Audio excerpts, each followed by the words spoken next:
The KXAN weather team has been tracking the first freeze warning for much of our area, including here in Austin. This will go into effect tonight, as Nick just mentioned, and last until early tomorrow morning. Temperatures will dip into the 20s in some spots and the 30s, which does raise the question about how to safely stay warm and avoid causing a fire. Here to talk more about safety is Austin's Assistant Fire Chief, Thayer Smith. Chief Smith, thank you for being here. We appreciate it. You bet. Thank you for helping us spread the information. As we've been talking about the temperatures dipping, well into freezing territory here in our area, what kind of concerns does that raise for you all and that work at the Austin Fire Department?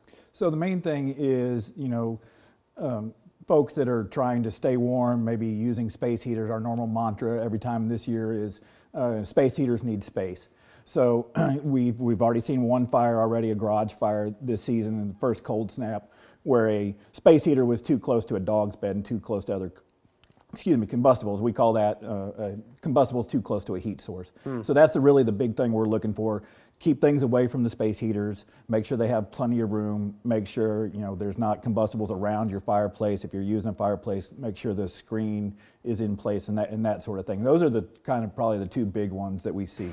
Yeah, trying to keep things just away from a space heater, if you should use that. Correct. Now, with a fireplace, people maybe want to fire those up tonight because of how cold it's going to get. What are some of the safety tips that you would hope they would keep in mind before they do that? So one of the big things is to have a professional come out and look at the fireplace, make sure it's in good working order, make sure the flue is clean if it's a wood burning type fireplace. So that's really the main thing, is have a professional look at it. One of the things we see every couple of years here is we usually have a run on fires in fireplaces that are caused by overusing them. They aren't really built here for long-term as a heat source. They're really what I call more ornamental in this part of the country. Yeah. So when you use them for a sustained period of time, it's what we call pyrolysis. The wood around it can heat up and turn to charcoal and then actually start the house on fire. So we always recommend that you have a professional come out before the season and take a look at those, make sure they're all in good working order. Don't necessarily need to use those when it's 100 degrees outside. Correct. For sure. But in addition to all that, people are putting up their holiday decorations, they're lighting their Christmas trees, maybe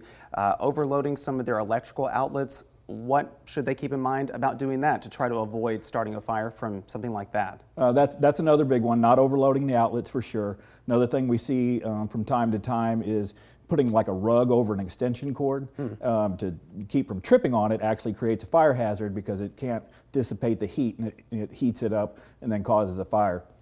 Some of the cheaper models of the extension cords, we really shy away from using extension cords. The power strips, and we recommend one of the bigger metal housing power strips because the smaller plastic ones, if you overload them, can burn and contribute to the fire. So, not overloading those power strips is a big one also. Well, I just want to take my hat off not only to you, but to all the crews that work with the Austin Fire Department, because it's a very busy time, and hopefully you all won't have to respond to too many of these, and people will listen to this advice too. Unfortunately, it is the time of year that we see the uptick in these type of fires, but we're ready to respond to those. All right, Assistant Fire Chief Thayer Smith, thank you again for being here. Appreciate it.